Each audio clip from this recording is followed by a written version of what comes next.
Welcome to Connecting to Spirit with Stacey, a weekly journey into the spiritual world with evidential medium Stacey Niedentohl. With nearly 10 years of experience offering transformative private, group, and platform readings, Stacey is also a passionate mentor, guiding students for over 5 years to unlock their intuitive gifts. She is the author of 2 impactful books, My Head Knows, But My Heart Still Hurts, a 30-day grief recovery journal, and My Crystal Addiction Diary, an exploration of crystal and stone energy for healing. So please welcome the host of Connecting to Spirit, Stacey Niedentohl.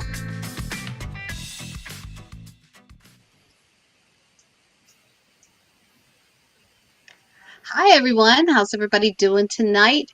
I'm evidential medium Stacey Niedentohl, and this is Connecting to Spirit. I come to you every Tuesday night on Bold Brave Media at 8 o'clock Eastern Central Time, and we just talk about things that maybe you're not super comfortable in talking with other people about. And tonight is a really special show. I'm so excited. I have my friend who a lot of you know is Denise Aulton. And she and I have been friends for a very long time. She helps to protect my energy when I'm in Bel Air, Maryland, where I am right now doing readings. But more importantly, she has helped me so much when I was in the process of losing a loved one, of things that maybe you may not completely think about because of what's going on in your head, but they're helpful hints, for lack of a better term, of things that you can do so that when you're walking with someone through transition, that you can build some memories. So Denise, thanks so much for joining me tonight. Hello, can you see me? I don't see. There Good. you are. Hello. Hi. How are you? Denise, we're in Denise's house. I'm upstairs. She's downstairs. But Denise, I was just trying to think, how long have we known each other? Has it been I think it's been over 15 years? no, because my mom will be gone 15 years and we were friends before that. So I think we're coming Way up on before close that. to 20 years. Wow, it's been a long time. It's been a long time. Yes. When I was introducing you, I remember when my father-in-law was getting ready to pass, and even when my mom was getting ready to pass, like my head was in such a tailspin. And as a medium, I see the other side of it, dealing with the clients when they're coming in and wanting to talk to their loved ones on the other side. And they often say, "Oh, I wish I would have thought to do this," or "I wish I would have thought to do that." And you've been, um, I guess, a hospice Yeah, aide or a health. I after my mom died in 2010, I was like, I want to help people because I know I created a really beautiful end of life for her, and I knew I wanted to help people. So I went through a volunteer program with a local hospice center, and then I became an end of life doula. And so since then, I have been a senior end of life caregiver and end of life doula. So I do Right. it volunteer with an organization, and then I also do it, for clients and for people, families I find. Yeah, because it can be so hard for people to actually watch someone transition in front of them, and they don't know what the right thing to do is and the wrong thing to do. But I remember you telling me this story, and you and I talked about it today. When your mom was transitioning, you found, I don't know whether it was a box of photos or all these photo albums, and you were like, "Mom, tell me a story about these photos." I Mm-hmm. just want you to kind of talk about how that changed your feeling towards her, or how it brought you two together, I guess, because of the stories that she was telling you. Yeah. I mean, again, since I started doing this, what it seems crazy, 15 years ago. I mean, my goal as a caregiver in these kind of situations is to really just come in and care for not only the dying, but for the living. And just to try to make it a peaceful experience the best as possible and not maybe as scary, and maybe give them ideas of things that they can do to help their loved one transition, and then also to create some memories that they too can hold on to. So so when my mother was dying, I mean, I was her primary only caregiver. She was quite a handful. And, when we admitted her into hospice, like we did all the regular, a lot of conversation, and we can talk about that later. But so this box of pictures that I found in her home, that I had no idea who these photos were. And through the entire week, I used to like go up and show her this photo, and I'd be like, "Mom, who's this? Like, I don't even know who this is. You can't." And she would tell me, and I'd write on the back. And then, she would, be falling asleep, and I would be like going through the pictures. I'm like, "Mom, wake up. You need to tell me who this is." And she would tell me. So, again, like, we laughed about it. I have a lot of really great memories going through that box of photos with her. Yeah, I I mean, can't, because I know after mom passed, when I was going through photos, I'm like, I don't even know who these people are. And it mhm, reminded me, oh shoot, I remember when Denise said she did this with her mom, and it was such a it's a bonding experience, if nothing right. else, you know? And it's scary. I mean, especially a lot of people have never gone through, a death and dying experience. And, I mean, I don't claim to be an expert, but I have been doing this for lots of families for several years. And, I always tell people, talk to your loved one. Talk if you can, if you're able to, have a conversation with them. Right, Find out like what their wishes are. Find out, what they want. Find out if, they like to have a little bit of music playing. Find out if they, I know we talked about making the room smell nice, whether or not it's in a hospital setting or in somebody's home. Like, it's always nice to, experience a pleasant scent, and whatever, that person loved. Like, my mother loved lavender. Like, she could have lavender all day long.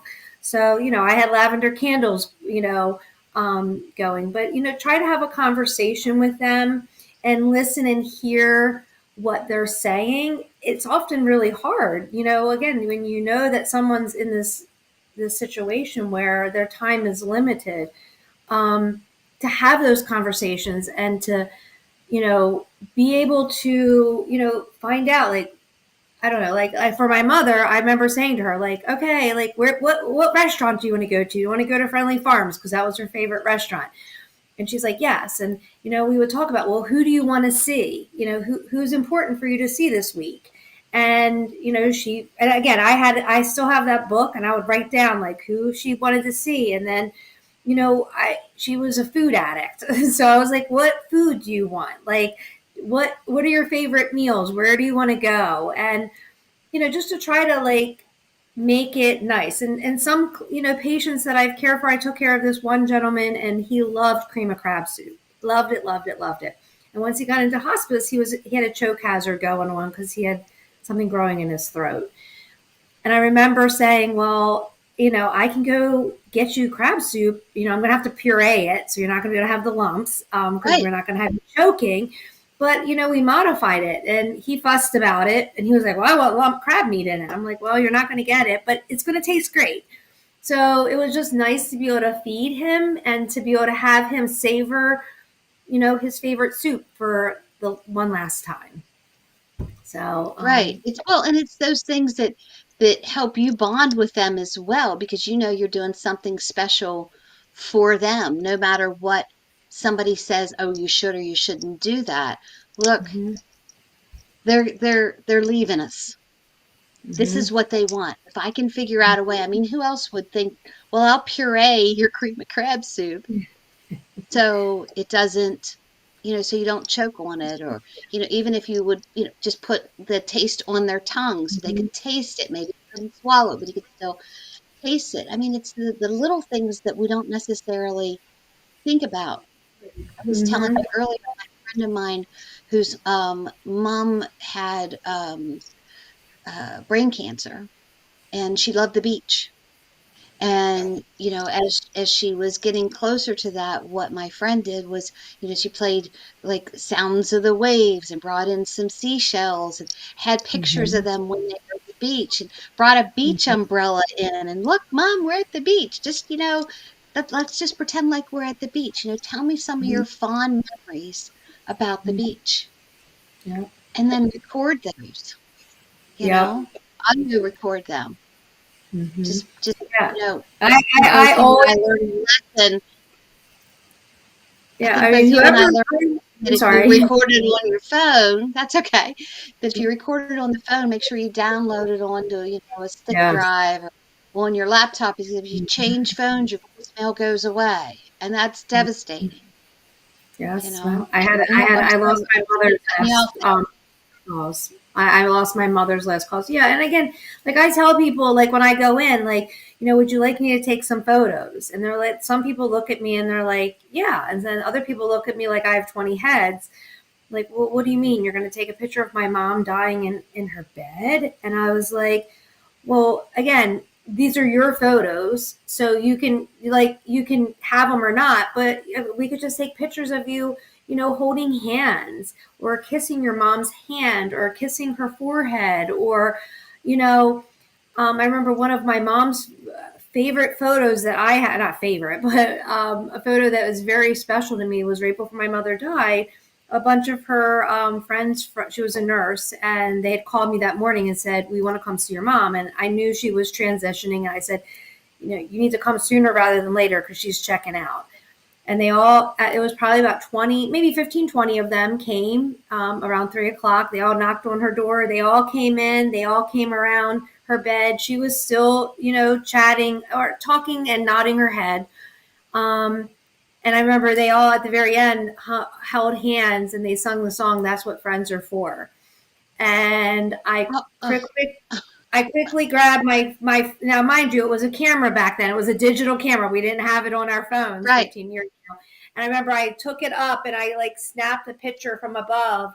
And it was a picture of my mother. And I mean, again, you saw my mother, but you saw all these people holding their hands, and it's just a very, very fond memory. So, again, like just taking photos of, another very, who was like a mother to me. Um, and when she passed away, I sort of knew she was transitioning. I could tell. And I called the family into the room and I said, she's leaving. And her two granddaughters grabbed, I said, they got scared. And I was like, you can hold her hand, like, and Right, they held her right. hand. And both of her granddaughters were holding her hand. And she literally took her last breath. And of course, Wow. the whole family was around. And I quickly snapped a picture. Like, maybe she was still breathing, maybe she wasn't, but I got a picture of it. And I know that that is a moment that, they're going to treasure forever. And yes, now there's a visual of it. And I love to take photos because I'm always afraid I'm going to forget stuff. And, You're gonna forget stuff. I know. And Right. again, like it's very, comforting that, you have pictures of the ones that you love. And, you know, I always say, take pictures, video, audio. I have a conversation of my father. Of course, I didn't know my father was going to die, but he was having open heart surgery and he was chit chatting about some of his favorite movies. And my daughter, and he just was rambling along, and my daughter audio recorded it. Or actually, she video recorded it, but like you could mainly just see the side of his face. And I treasure that so much because just his Right. mannerisms, how he spoke, and like what he was saying about that movie. I remember I was like, right after he died, I was like, all right, I got to go watch this movie now. Right. So, And it's things like that that we don't, when we're in that position, we don't always think about. But if we mhm. have someone who is almost like a gatekeeper that can help to say, hey, did you do this or did you do that? And, when we get back, we have to break away here for a minute. But I want to talk more about, like, taking the photos and the Mhm. audio recordings and, some other things that we want to talk about. But Okay. everybody stay with us. We'll be back in a few minutes. Okay.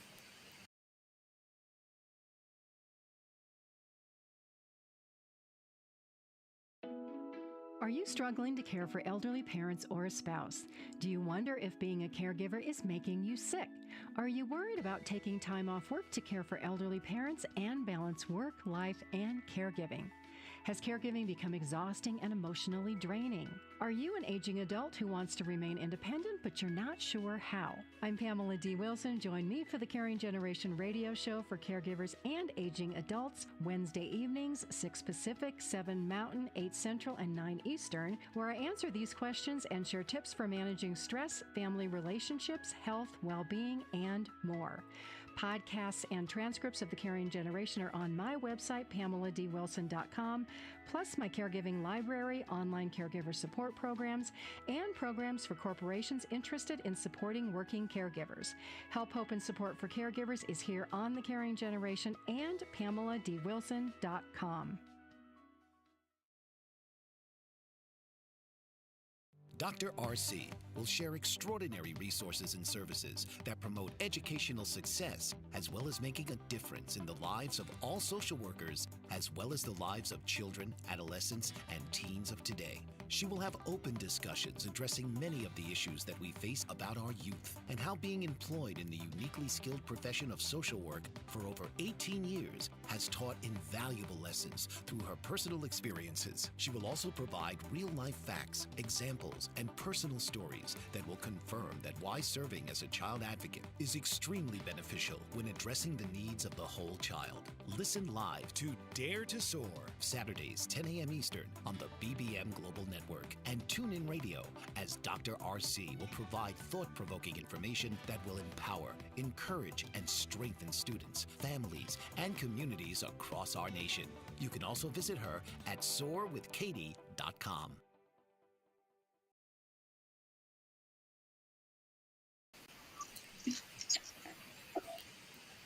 Hi, welcome back to Connecting to Spirit. I'm evidential medium Stacey Niedentohl, and tonight I have a special guest on. I have Denise Aulton, longtime friend, energy protector, my booking agent, but more importantly, like she knows how to help others transition, how to help you if you're in that position where your loved one is getting ready to pass on. And if you are just tuning in, you can always watch the replay on Bold Brave Media or on YouTube.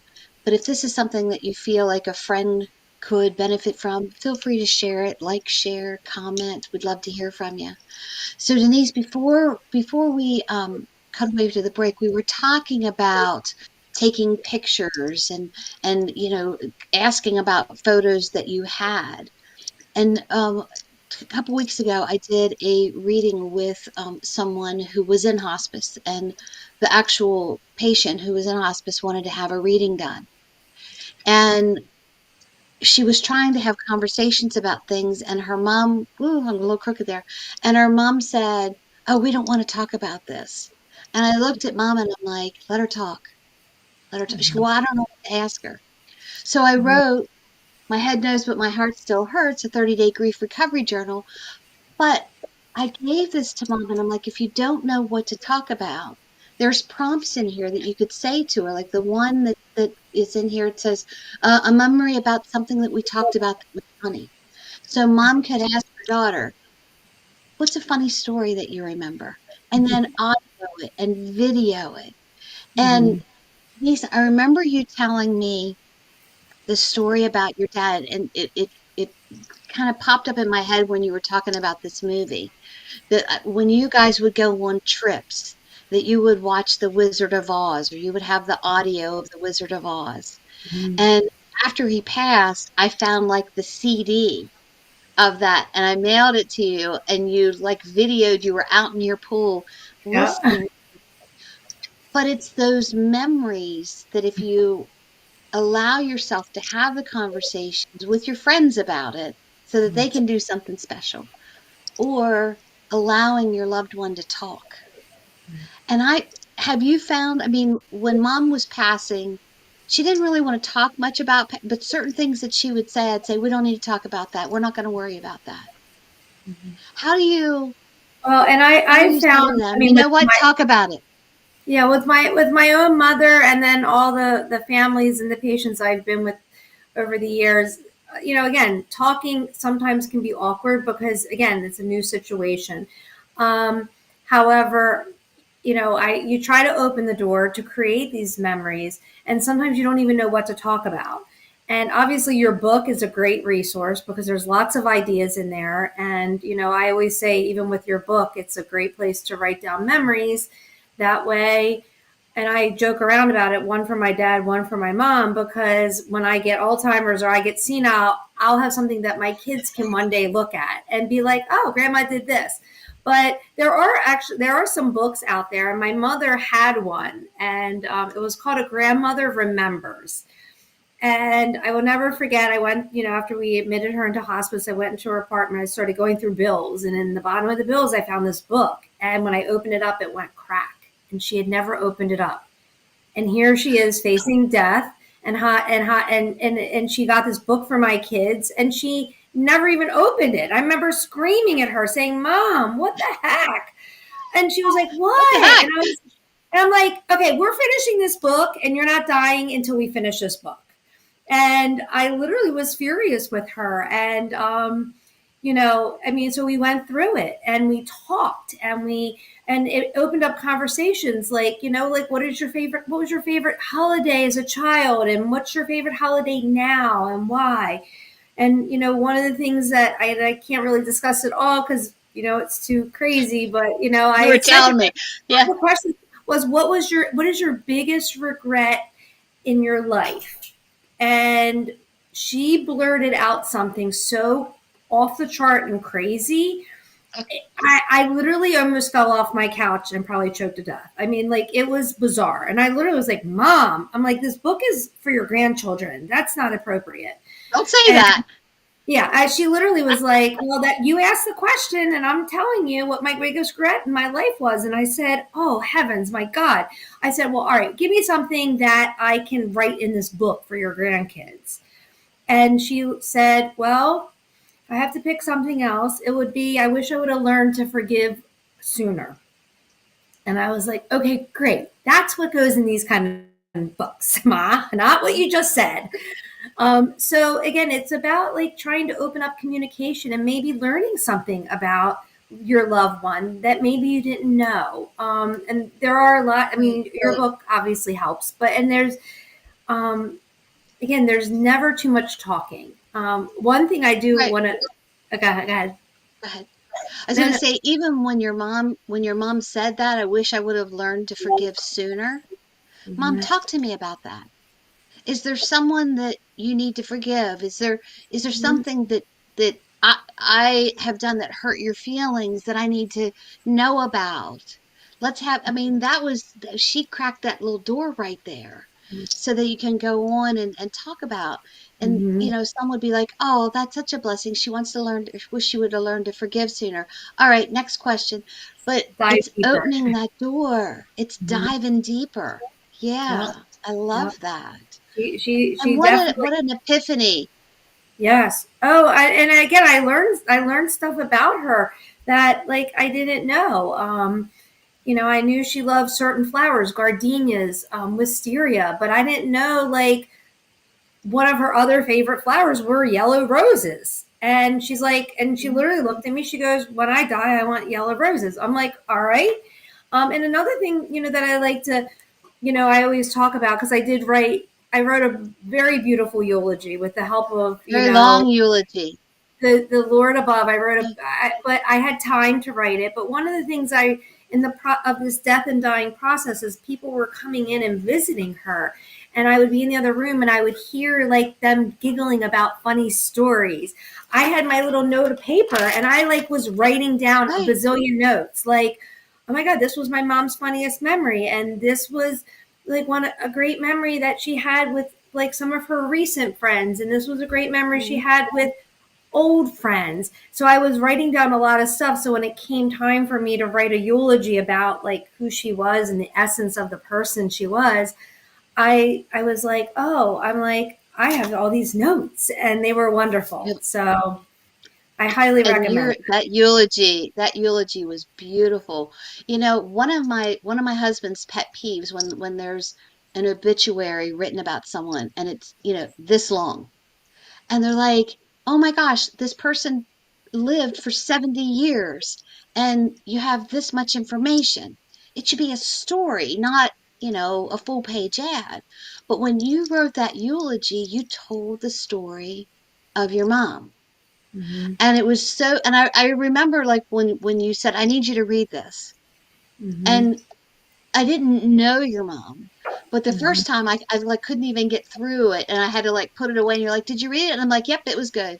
"Well, what did," and I said, "Hold on, I have to read it all," because I couldn't, I could Digest. like feel the essence of your mom there. And Hmm. that brought to mind when I read that later when my mom passed, we have to come up with this great obituary and this eulogy and this, but, and I know this sounds morbid, but like the highlight of my mom's funeral, which sounds kind of weird, was listening to other stories from other people Yeah. because I knew my mom as my mom. I didn't know her as coworker and best friend. And I didn't know that. And a lot of times when you go to funerals, not everybody wants to get up and speak, but it's such a blessing Yes. for the family members. And it Hmm. when I was sitting there and I remembered you telling me one time, "You're never going to regret going to a funeral or never miss out on going to a funeral." And I was always like, "Man, this girl's a wackadoo. What do you mean? Why?" But I learned so much from that. And just from you telling me different things and then reading your mom's eulogy, I'm like, "Oh my God. Well, Yeah." and I do have that motto, and that's since my mother's funeral is that like anyone who I've cared for, I don't miss a funeral, and if I as long as I am physically able to go. Right. And one of the things that I've learned even dealing because sometimes when I care for families and patients, I come in at the very end. I mean, sometimes I'm there Mhm. for just the evening when they're transitioning and the family is scared and they don't want to be alone in the house with their dying loved one. So sometimes I come in and I know them for like, 12 hours, 18 hours, 24 hours. And then there are times when I get to know them for several months. But unfortunately, I don't get to really know who they are because they're dying of an illness. And one of my recent, charges. He was a doll. I loved him and only cared for him for about 2 months, maybe 2.5 months. And then unfortunately he had to go into a memory care unit. And his wife had to make that hard decision. But I went to his funeral and it was an amazing funeral. Like I learned so much about him. He was so ornery, but he like stood by his family through thick and thin and everything that and I literally like left pissed that I didn't get to know him You gotta get while to know. he was sick. Like I was like, wow, he was such a great guy. And so like again, Right. those are things that I remember. And not only, so and that's why I tell people, I'm like, it is important to talk to people. Like when, a diagnosis has been given and they're facing it, they're scared. And, cracking the ice and, maybe talking about like, what kind of service do you want? Any particular songs you want to be played? I was fortunate. My mother was quite bossy, and told me That surprises literally me. she literally told me, like, I wanted at this church with this priest on this day, these songs. I mean, she literally laid it out for me. Now, granted, there was still a lot of work and I added a lot of detail to it, thank God, but she laid it out for me. And, I made my life a little bit easier, but it gave me a lot of, honor to be able to like fulfill that for her. So again, like Right. I always say, talk, talk, talk if you can. And, you know, I can only tell you from my own experience the blessings behind opening up that door and peeking in and having those conversations because I lost my father suddenly and I had none of these conversations with him. He died quickly, Mhm. unexpectedly on an operating room table, and that was it. And I know for me that grief and that not having those last conversations and being able to do those last honoring things for someone that you love, it made the grief a lot harder for me. And so, when you're in a hospice situation, I'm always like, let's try to find the light in it, and let's try to create the memories that not only, you're leaving with your loved one, but that you'll also have. Right, So, right. I mean, it's such a strange topic to like talk about, that no one ever wants to talk about death. But you know what? We're not getting out of here alive. Every single day that we live is a closer day to passing. And Denise, you've witnessed it with me, where so many of my clients will come and say, did I do the right thing for them for their funeral? Were they upset with me because of how I handled this? I mm-hmm. wish I would have been able to ask them this. And I know that there are certain circumstances where, like with the passing of your father, that you didn't have that opportunity. But if you were able to have the opportunity, I feel like we need to make it about them.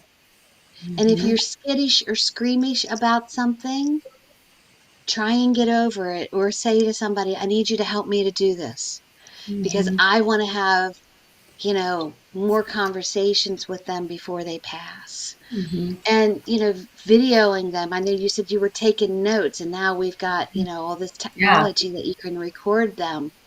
When before Uncle Glenn passed, and I went and saw him on his 99th birthday, and I had my recorder on, and I'm like, tell me about your favorite birthday. And I mean, he was still spry. We didn't know he was going to be passing in 8 months, but he Mm-hmm. was still spry, and he was talking, and I'm like, sing me a song. And I have all of that on a recording on my phone that's in the cloud so that I don't lose it. Yes. But I remember my husband looking at me like, why are you asking him all these questions? And it wasn't that I was asking him because I thought he was going to forget it or whatever. I wanted his voice on my phone. Mm-hmm. And it's just, something, I don't listen to it a lot, but I listen to it from time to time. And I feel like rehearing their voice is that blessing.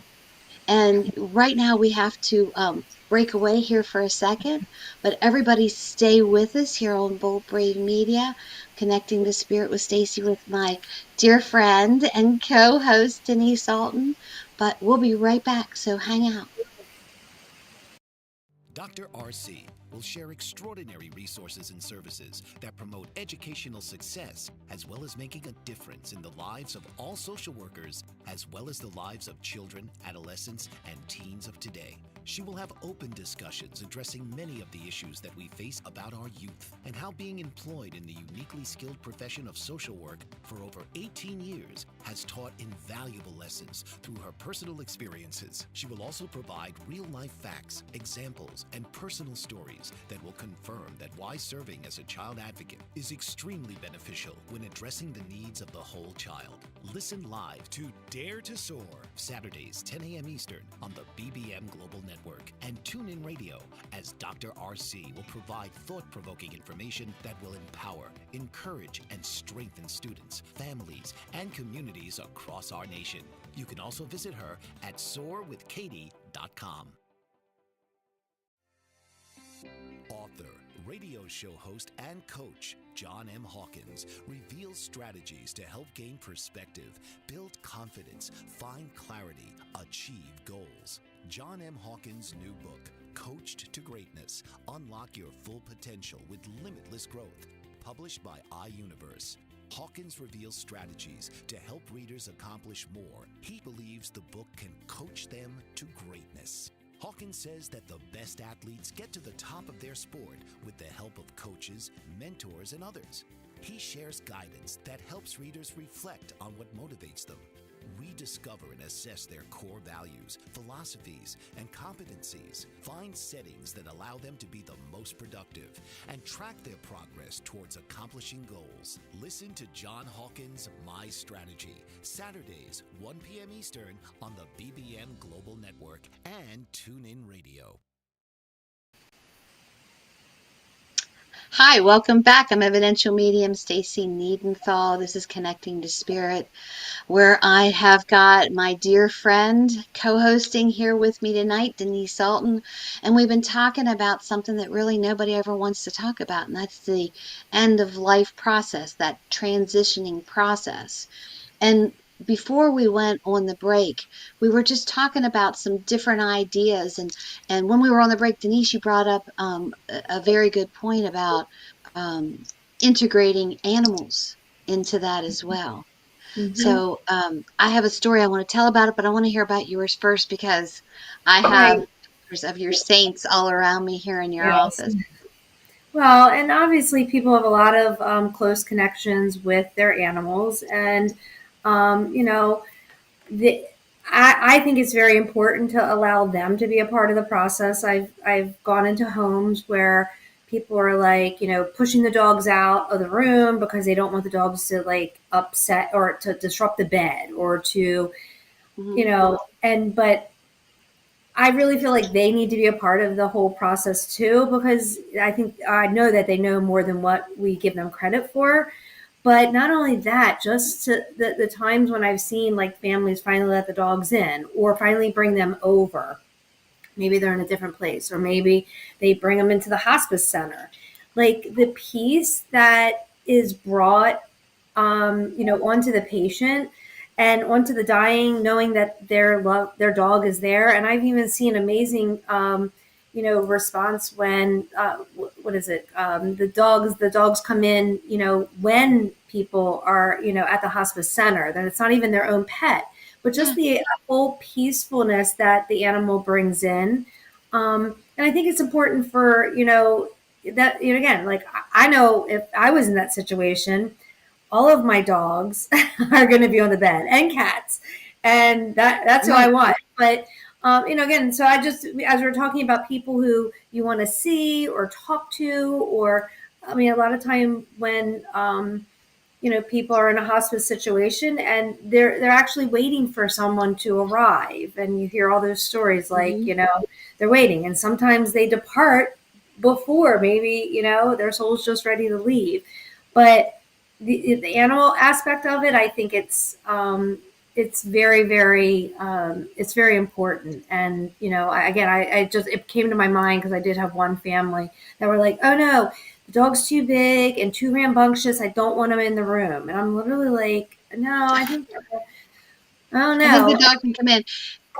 Well, Maybe and let's that like, reminds me of the story I was going to tell you. I have a friend of mine who helped out at a horse farm, and the owner of the horse farm had, I believe it was cancer, and they had her bed downstairs. And this one particular horse that she was close with was just uneasy, like it sensed something from the barn.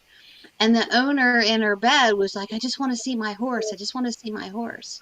So mhm, they actually brought the horse into the house so that she could see her horse and the horse could like understand what was going on. mhm, Because the animal knows, why hasn't my owner been around for a while? I mean, when I leave for 2 days and leave my dogs, when I come home, it's like they're so happy to see me. Well, what mhm, if I never came home? Like, what are they going through in their head? So right. it's helping them to process it as well. But I Mhm, remember my friend saying, it made this woman laugh when they brought the horse in, but they could see almost like this bonding between her and the horse, like each other knew that the other one was going to be okay. mhm, yeah. There we go. Uh, I think we froze there for a second. you did Yeah. freeze. So I definitely agree with bringing animals into the process as well. And you had said something else before I butted in and was talking about it that I wanted to talk about, and I can't remember what it was. Hmm.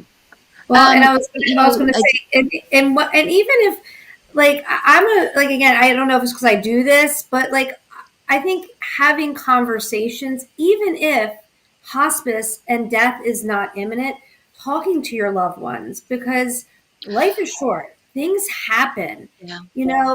I Hmm. hate to hear when situations happen and you're like, oh my God, I don't even know. Does my loved one want to be buried or cremated? Like, or they don't want a service, or they don't want a mass, or again, I think having these kind of conversations, even jovial, like I joke around with my husband all the time, and I tell him, like, I know if something happens to me, I know there's going to be a line of women waiting for you. And so, like, we joke around all the time about it. And he's actually walking the door right now, so if you hear the dogs, but we joke around about it. But, like, he knows what I want. He knows what my wishes are. I know what his wishes are. So, that whole process of trying to become comfortable about something that is uncomfortable and very painful when our loved ones leave, it can start even before you're given that diagnosis, or you have to, make that admission into hospice. Yeah, I've had the conversation with my kids several times. They're like, "Good God, Mom, why do we have to talk about this?" And it's funny because when my mother-in-law was about my age, she kept talking to Jeff and I about, she called it the dead box. And she had her will, and she had her wishes, and and we had to know where it was. And we kept going, "Oh my God, quit talking about the dead box." But now when I'm this age, I'm like, okay, so I have 3 squash blossoms, one for each one of my kids. I don't care if you sell them or not. But if I find out you sold them for like $20, I'm haunting your butt. Mm-hmm. But it's having those conversations about what is where and what my wishes are. And, if there's the slightest possibility at all that I can fulfill your last wish, wouldn't you want to? But if I Mm-hmm. don't know what it is, Right. Right. you know, Right. it's that thought process that even though you don't want, it's not like I'm saying I want you to leave, I want you to die. You're not saying that. It's just like I want to do the best for you. I want to honor you in the best way possible. So let's have a conversation. Well, and it's also like, again, like, there are books, there's things online. You can go. I know that there's Mhm. this piece of paper I have from my mother years ago. It was called "Before the Other Shoe Drops," and it was a little, like, it was Xerox papers that somebody had given her about, Mhm. like, again, like, and to me, it's a little last act of love, because God forbid something happens to me or my husband or both of us. I know my kids are going to be a wreck. They're going to be in shambles.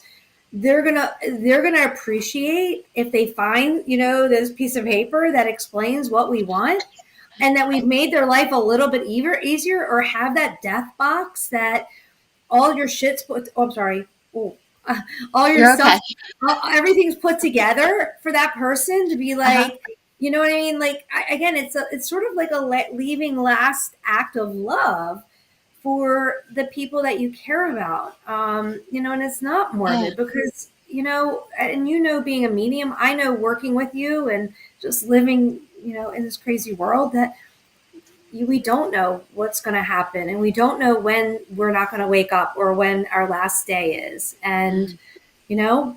I mean, I know Yeah. you and I have our pact about our husbands, and, if something Yes, happens, we do.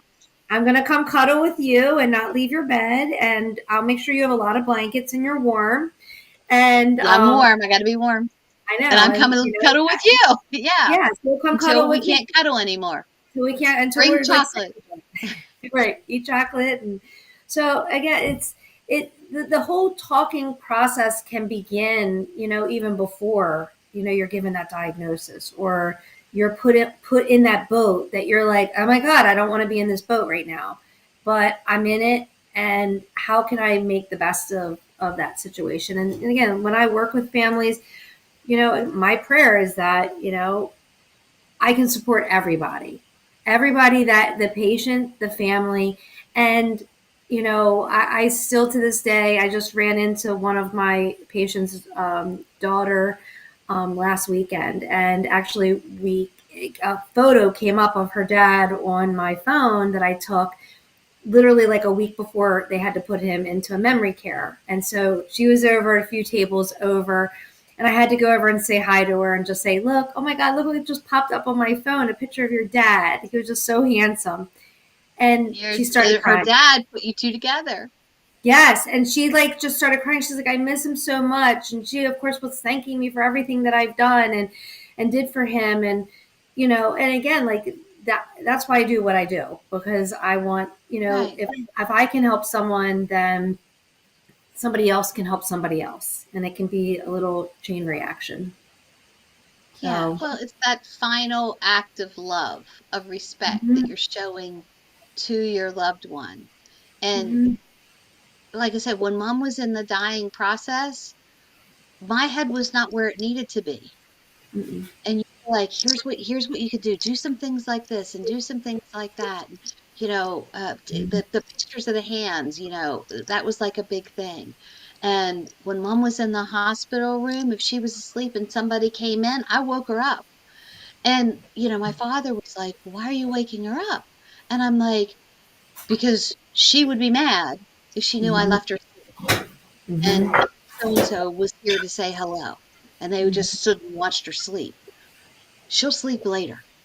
Yeah. Right now, she needs to see everybody that wants to talk to her. Yep. And And that's what I do with my mother. I exactly what woke we her did. up and she used to Yeah. tell me, are you going to ever let me just die? And I'm like, not until Nope. we're done. Not until we're done. Nope. Yeah. But yeah. So we have to take our final break here.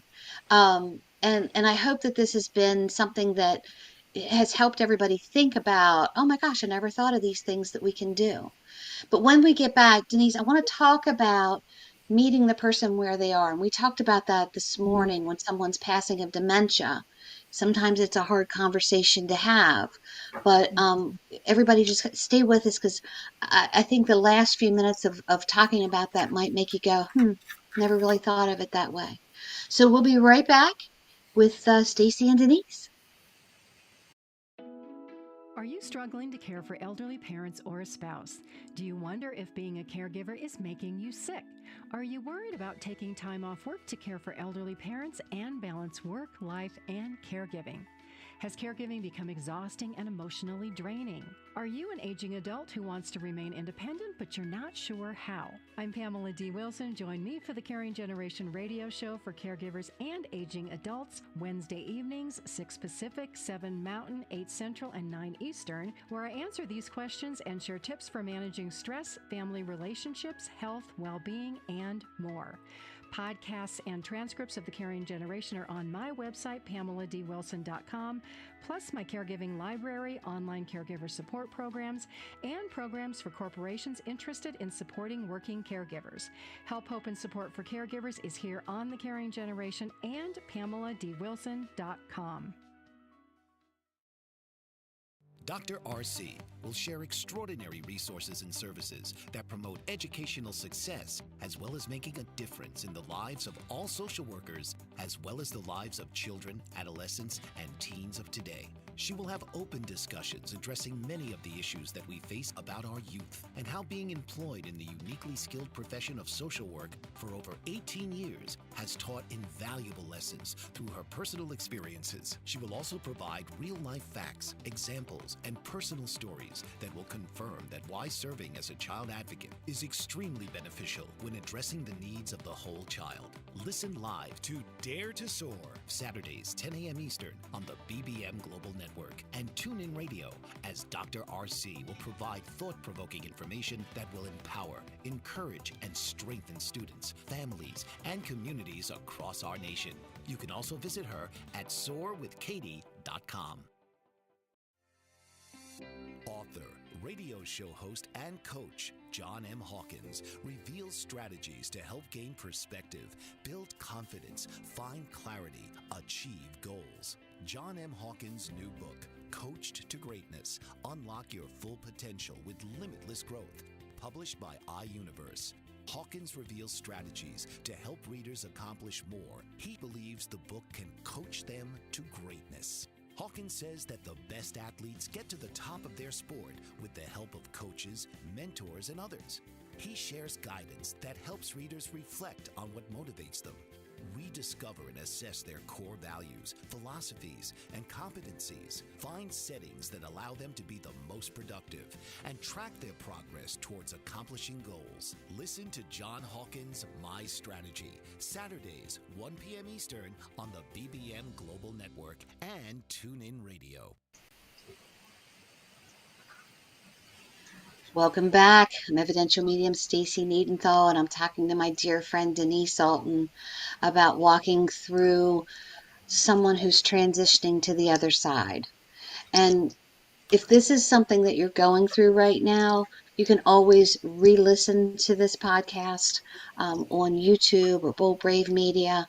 If share, if you need to send it to someone else that's going through it. But Denise has been a healthcare provider or a death doula provider and has helped a lot of people. And I wanted to finish up. We only have, a few minutes until the hour is up. But it's difficult when you're dealing with someone who's transitioning. And if that person has Alzheimer's or dementia, it makes it even more difficult. And I talked this morning on Tuesday Talks. There's this quote that says, meet them where they are. And I feel like, I want Denise, I want to get your opinion on that. I feel like instead of saying, Mom, no, it's me. If I was saying, where's Denise? And instead of you saying, no, this is Denise, if you say, oh, I haven't seen her in a while, what's your favorite memory of her? Or to get her talking about that. I mean, it's frustrating, but I mean, have you had to deal with anything like that or? Yeah, I mean, definitely. I mean, when people are transitioning, they, sometimes even if they don't have dementia, they don't really know who you are, or they maybe look through you. And again, it is about meeting them where they are. And if they start talking, craziness and think it's Christmas, then talk about Christmas. And if they, Right. If they start talking about, someone that has already passed and they're seeing them right standing next to you, Yes.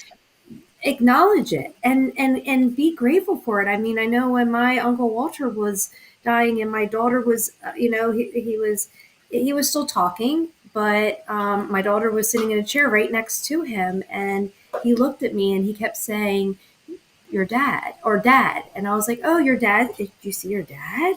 And he goes, no, your dad. Yeah. And he was friends with my father. I'm like, Dennis is here? And he's like, yes. And I was like just so and we talked about it because I was like, Yeah. tell him I love him. And he's like, he knows. And I was like, my daughter watched this whole thing, and again, just meet them where they are. If they're not talking about it, and again, if you feel like you want to, or you think they're seeing things, talk about it. If they start talking about a loved one that is gone, or standing right next to you, let them talk and just meet them where they are. And again, I think in the death and dying process, there can be a lot of beauty and grace, and and every death and every passing and every person is different.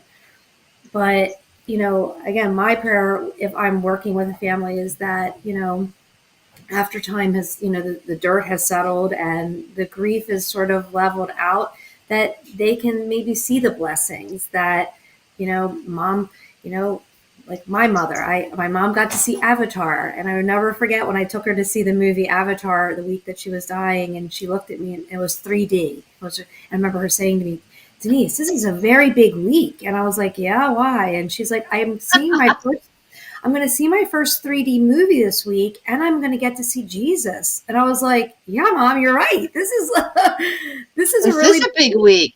This is a big week for you. And so, again, like, you have to sort of just listen, meet them where they are, and listen to what their needs are, and don't be afraid to suggest things. Take pictures and try to just create memories, even in, what is a very sad time. Right. You want to, when you're saying, meet them where they're at or where they are, you know what? You walk through it together, if possible, Yep. you know, and you And make, I don't want to say you make the best of it, but you try and make it as gentle for them as possible. And in essence, it kind of makes it gentle for you as well. And I just, when I wrote the book, My Head Knows But My Heart Still Hurts, I never really thought about it as these are questions you can ask your loved ones when they're transitioning until I had the woman come in with her daughter. And she's like, well, I don't even know what to talk about. And I'm like, I know what. mm-hmm. Here's some questions. Or there's Mm-hmm. other books that are out there.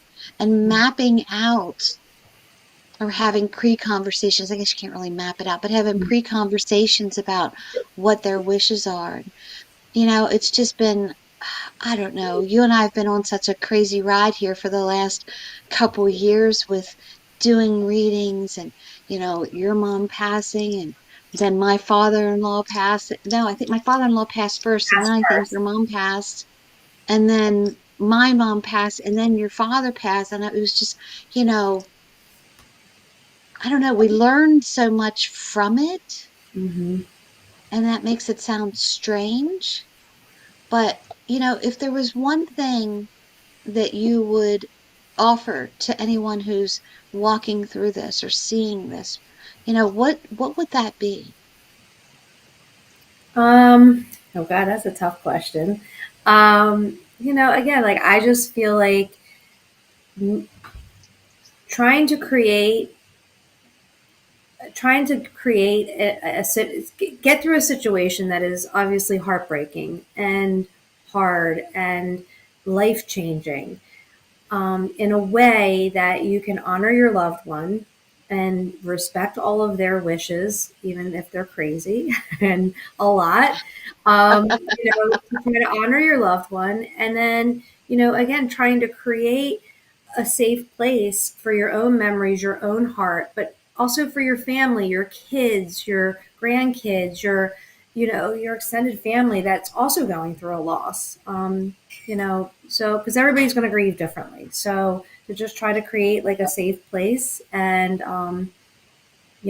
honor your loved one. I mean, that's what we try to do. And we hear that a lot Right. in the readings where, they come back and they're thankful for someone who brushed their hair or painted their Right. toenails or gave them a massage at the end of life or gave them Mhm. that spa day at the end of life. Like they're Mhm. thankful for those things. So again, like just try to think like, what can I do to really honor and, just try to hold on to that love, because at the end of the day, that's Yeah. what we all have is I'm gonna have, the love of my parents. I'm gonna have the love of my kids, my friends, the people that I touch and the people, that Yeah. you're touching. So Right. Well, Denise, I'm so thankful that you came on the podcast with me tonight. I know I kind of twisted your arm a little bit, but since I'm at your house, you didn't really have a choice. But, it's one of those things where death and dying and grief, there's no written book for it. There's no, I do this, I do this, I do this. But maybe with this podcast that we had this conversation tonight, it just kind of will stay in your mind. So when and if that time ever comes, you can go, oh my gosh, I need to get a photo of holding my mom's hand, or oh, I want to get a video of her saying, I love you, or, bring the animals in. Um, because you know what? It's going to happen to each and every one of us. But mhm. Denise, I'm so thankful for you being here tonight, and I appreciate you so much. And everybody who's tuned in tonight, thank you for listening. And I will be back on next Tuesday at 8 p.m. Eastern Time on Bold Brave Media. But like, share, save. You know what? I pray that you are living the life you love and loving the life you live. If not, you're the only one can change it. All right, guys. Good night. Peace out. I love you, and I'll see you next week. Bye bye. This has been Connecting to Spirit with Stacey. Tune in each week as Stacey delves into the journey of life, healing, and spiritual connection. inviting listeners to open their hearts, clear their minds, and create the life they love. Right here, Tuesdays, 8 p.m. Eastern on the Bold Brave TV network, powered by B2 Studios.